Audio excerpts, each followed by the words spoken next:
In the name of the one present and astoundingly faithful God. Amen. Amen. Please be seated. So what does it mean to be blessed? I feel like every day I see a t-shirt identifying someone as blessed, or I hear a receptionist telling me to have a blessed day. Recently, I even came across both the title of a meditation and a nail color named Blessed Not Stressed. We know that blessing is an important theological concept. It appears hundreds of times in both our stories about Jesus and his followers, the New Testament, and in older tales about the relationship between God and humanity from the beginning of creation up to the time of Jesus, the Old Testament or the Hebrew Scriptures. But we don't really see a lot of agreement about what blessing is. Jacob didn't have a clue either. Today's story about the grandson of Abraham usually goes by the title, Jacob Wrestles with God, God, God, God. It is a strange tale about one of our more troubling patriarchal figures. Like many of the other patriarchs, Jacob is somewhat unsavory, and he acts in ways that were consistent for his cultural situation, but seem abhorrent to us, especially if you're a woman. Yet, because Jacob is a descendant of the original patriarch Abraham, or the OP, as I like to call him, his misogyny, violence, and self-interest are not only forgiven, but viewed as desirable by some modern Christians. This is a complete misreading of Jacob and God's relationship and God's relationship to humanity. First of all, it has nothing to do with being a Christian. Christians believe that we can be saved by Jesus Christ. That's it. Through baptism, Christians commit to remember, follow, and share the humble and loving way of a God who is willing to sacrifice even himself to save creation. During our worship, we listen to readings about both our Israelite ancestors and Jesus and his followers because they help us see what it means to be fully human, with all the beauty and destruction that that entails, and also to see how we might get better. These stories are not examples of how we should act, but are records of what happens when we act in certain ways. That means that our stories about Jacob are not ways for God to tell us that it is right and acceptable for men to own multiple wives and concubines. They're stories that show us that even if our patriarchs had 700 wives and concubines, God was still willing to stay in relationship with them. That's good news for Jacob and for us, because if someone who, like Jacob, tricked his blind father into wrongly bestowing an inheritance blessing on him and married his two first cousins, and let me not even get into the whole handmaid thing, can be blessed by God, then so can we. But we still don't know exactly what that means, do we? 4,000 years ago in Jacob's time, being blessed was understood as God showing favor to certain people by giving them more wealth, more possessions, and more power. If that sounds a little familiar, well, perhaps we haven't come such a long way, baby. Like many people in our own society, Jacob thought working the system was an acceptable way to become richly blessed. But in today's story, Jacob is not happy. He has 2 handmaids, 2 wives, and 11 children, but he is neither accepted nor loved. Instead, his trickery and deal-making have separated him from his family of origin and led to a very unhappy home life. Whatever blessing he thought he had stolen from God, it was not working. We meet him today on a new journey, this one towards home and a potential reckoning for his bad behavior. Somewhat abruptly, a strange man enters the picture, and the two begin to wrestle. As the night hours and the rocky theme go on, Jacob and his supernaturally strong opponent duel to a draw. When the man sees that Jacob is not going to give up, he puts a quick end to the contest by snapping Jacob's hip out of joint, permanently injuring him. It's important to note that Jacob did not overcome his opponent. He did not wrestle with God and win, as I was once told in Sunday school. He merely refused to leave the ring. But, as Rocky also discovered, sometimes that is enough. Because God recognized Jacob's determination, his desperation, and gave him a true blessing.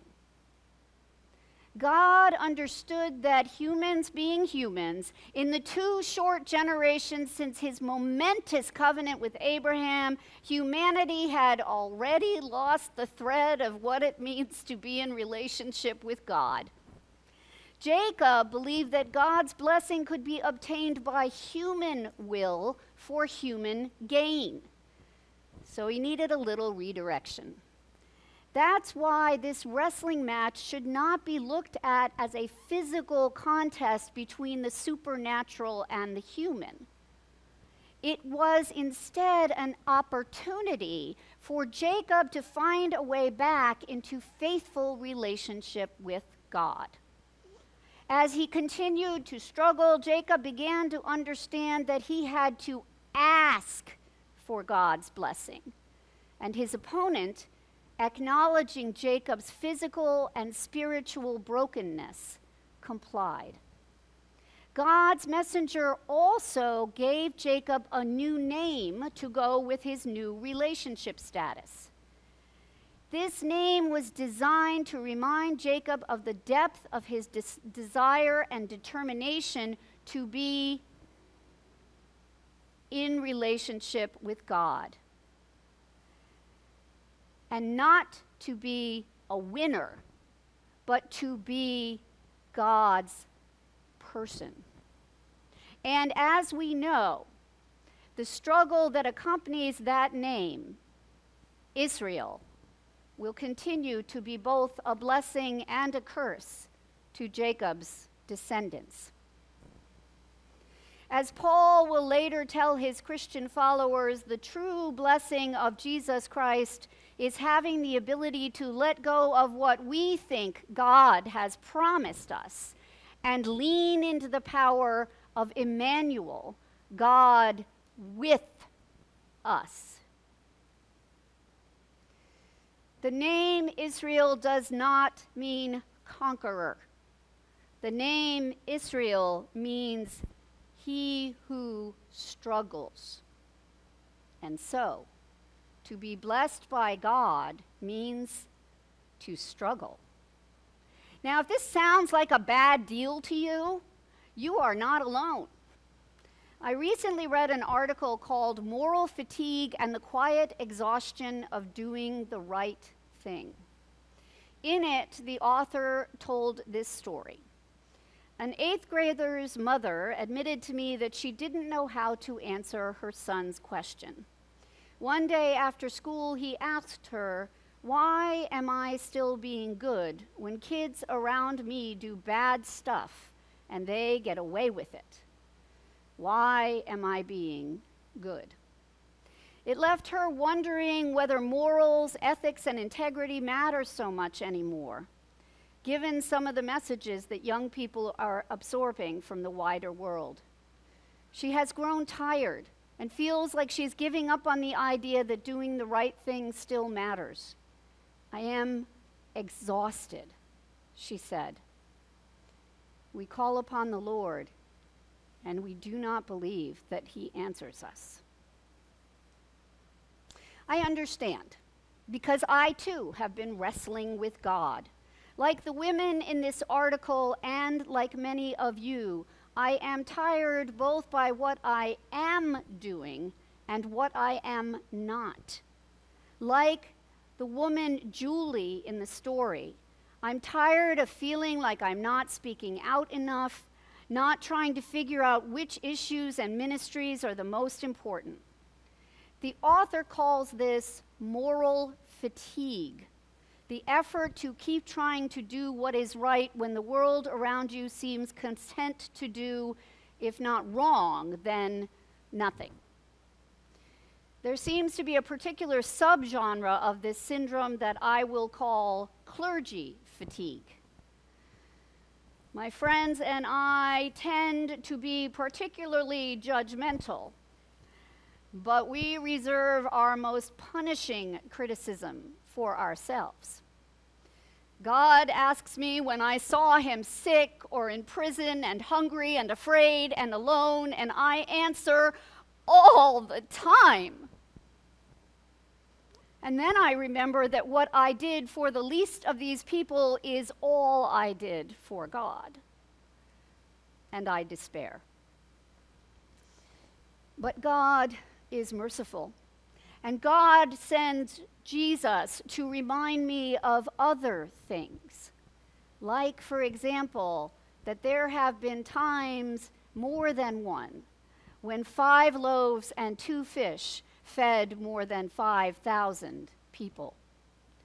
Today's very famous reading from Matthew is the only miracle story that is found in all of our Gospels.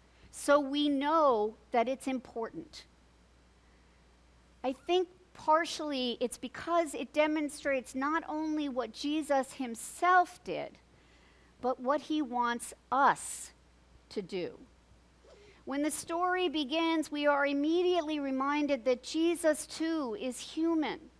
He has just heard about the gruesome death of his cousin and follower, John the Baptist. He is tired and grieving. Initially, setting a beautiful example of clergy self-care, he decides to go out on the boat and take some time for himself to, as we say in the modern parlance, process his feelings. But when he sees the multitude of people who are around him and desperate for his attention, he feels compassion, and he sets aside his own needs to cure them. He expects the same of his disciples, because when they ask his permission to send the crowds away so they can buy food for themselves, Jesus will not allow it. They need not go away, he says. You give them something to eat. So, despite their protests that there is not enough food, they bring the small amount that they have to Jesus, who breaks and blesses the food, and there is enough. Now, I would bet that most of us think of this story as the one where Jesus feeds the 5,000. But if we listen more closely, that's not quite right. Jesus didn't feed the 5,000. He told the disciples to feed the 5,000. The miracle doesn't actually happen when Jesus breaks the bread. The miracle happens when the disciples put their faith in him and follow his command. They bring the food, and Jesus breaks the bread, and then the disciples serve it, and all are blessed. We do not struggle alone. We are not the first people to believe that we do not have enough reserves, either outside or within ourselves, to even prioritize our reactions to the onslaught of human need around us. But like the disciples, if we put our faith in the one who tells us that there is always enough, we find that God's resources flow best when the need is greatest. How desperate we are to be blessed. And yet we fail to see the blessings that God has already put before us. Like Jacob, we lose sight of what it means to be blessed, reacting out of fear rather than depending on God's good grace. Like our forebears, we are handicapped by our inability to see that we are strengthened not by having things, but by growing into the understanding that we already have enough. Above all, we are gifted with the opportunity to struggle together, unified in our desire for a better and more compassionate humanity, and blessed with the knowledge that in community, we are strong enough to create it. Amen.